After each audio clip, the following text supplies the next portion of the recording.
Hi guys, we have this Milky Mist cheese cubes. Let's see its review and recipe.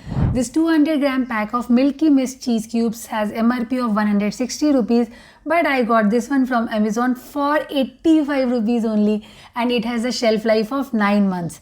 And this pack has 10 cheese cubes packed separately in a foil. Storage instruction says always keep this one refrigerated. Just grate and use. Moving on to the pizza recipe, I have taken a ready-made pizza base. Apply the sauce mix over it. Spread it evenly to have a great taste of pizza. Now I'm going to grate one cheese cube over the pizza on sauces. Next is spread the chopped veggies over it. I have used tomato, paneer, capsicum, onion. Now sprinkle a bit of salt over the veggies. And I'm going to grate one more cheese cube on the top of veggies as well. Now sprinkle some Italian herbs and chili flakes and preheat the oven to 180 degrees Celsius. Bake the pizza in preheat oven for 10 minutes.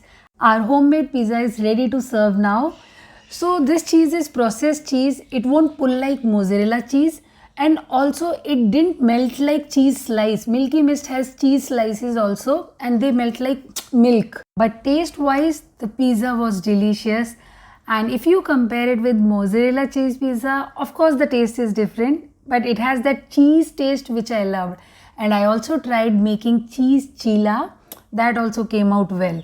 Overall, a good product and reasonably priced. I think you should give it a try for sandwiches, not for pizza. Give it a try and subscribe for more such videos. Bye bye.